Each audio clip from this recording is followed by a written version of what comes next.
Hi everybody, welcome to another career tutorial. I'm cripeman, and what we're going to do this time through is we're going to put some birds in trees.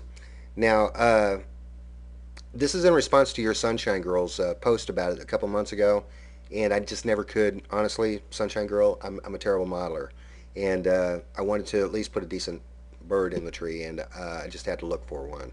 And it turns out I found one just in our backyard in the DAZ 3D forums. If you go to the general repository, there's a list of models here that's just mind-boggling, and really good ones too. As a matter of fact, the bird that I found was uh, over here in the Blue Plum Sakura NEJP blah blah blah. Uh, is Sazanami. I think that may be the name of the person, but they do some really good models, and I picked out this little bird for our tutorial. And but if you're looking for free 3D models, there's free 3D models to be had. Just got to kind of look around for them. So that being said, let's go ahead and get started. Oh, and thank you, Mr. Sakura. If you do excellent work. Arigato. Damasa. Uh, all right, let's go ahead and find our 3D bird.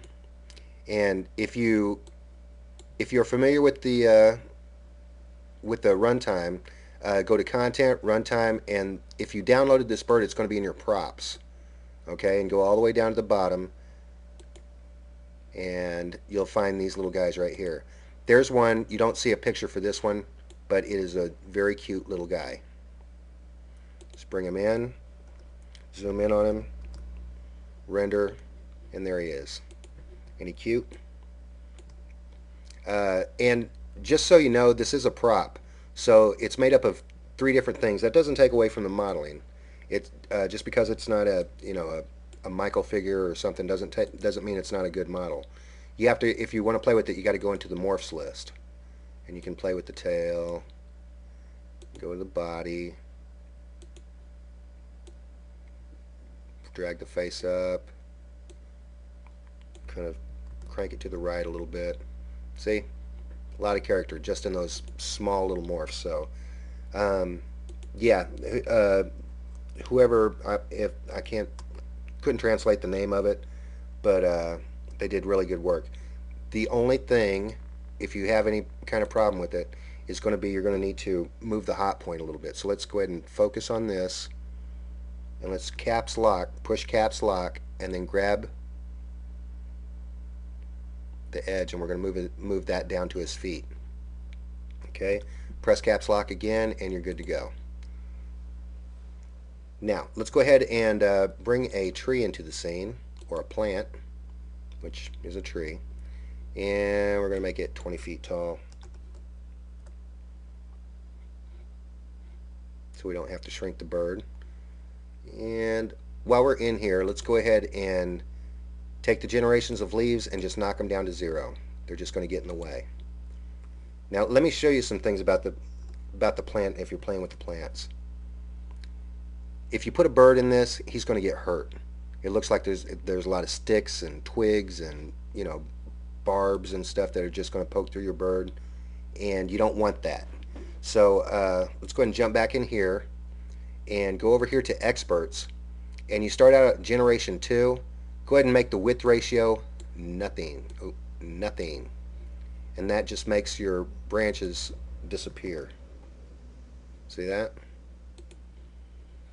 Let's jump back in here, and I want to show you something. These generation 2 branches are the second generation of branches coming from your initial bough. Okay, you got generation 1 is your bough. Generation 2 is the branches that come from the bough, or the initial branch. Generation 3 is the branches that come from this branch. This branch comes from this branch. See how that works? So if you get rid of generation 2 and make the width ratio down to 0, come on, huh? Yeah, alright, whatever. But if you bring it down to 0, all your twigs disappear. So now that we've done that, let's go ahead and grab our 3D paint tool, and you have a dialog come up. If you don't have the skip from now on, a dialog comes up, and one of the most important things, if you try and paint on your on your model, nothing's going to happen. No, let's bring this down. So nothing's going to happen. That's because you need to go into go to the little magic wand. Oop. That little thing you have to make a new texture first. Okay? So let's go ahead and make a new texture. And the instance will be changed. We're cool with that. Let's go ahead and crank this up just about 512. And we're going to go for branch 1 as the texture. Color on branch 1, if we just select that, we disregard everything else. Okay? Now let's go ahead and push OK. And we're just going to leave it as is, except we're going to go up here. Now we're going to leave that as is. And pow. You notice how all the branches turned white? This is what we want. Now, that tells you you're going to be able to paint on your branches. Now, let's go ahead and move in here, and let me show you a little something. This is a really interesting study in the way that the textures work on this. Let's go ahead and paint right there, and paint right there. And you notice that when you paint where you painted on the branch, it's done that on all the branches and in the exact same place. That pretty much tells you that whatever you map to one branch is going to map the same way on the other ones. It's a neat little thing, I thought. So, and we're done. We don't need that anymore. Let's go ahead and jump out of here. And now let's start getting our bird ready to print on our tree.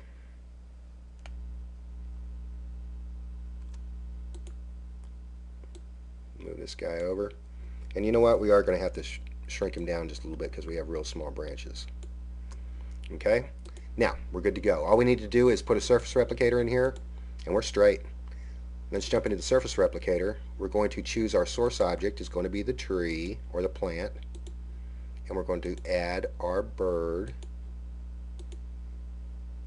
And you see what's happening here? Looks like the bird's all over the tree. That is not what we like. Yeah, look at that. It's infested with birds. It looks like. So what are we going to do to fix that? Well, we're going to use the shader.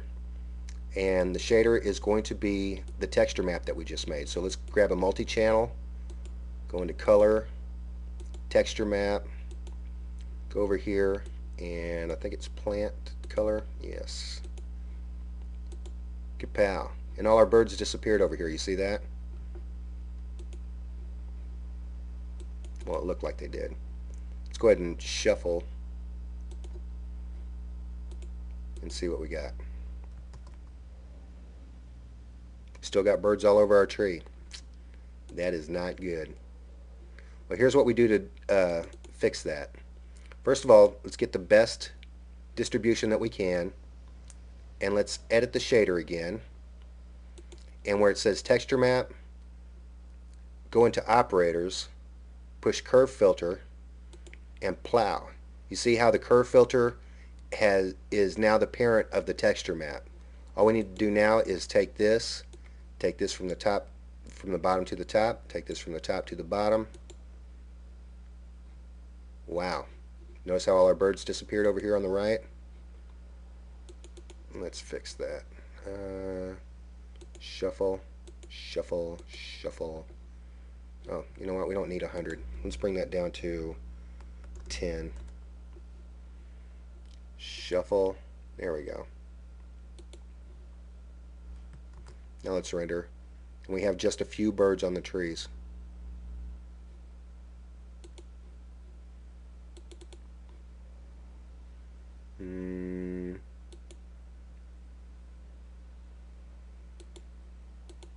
We have to shuffle again.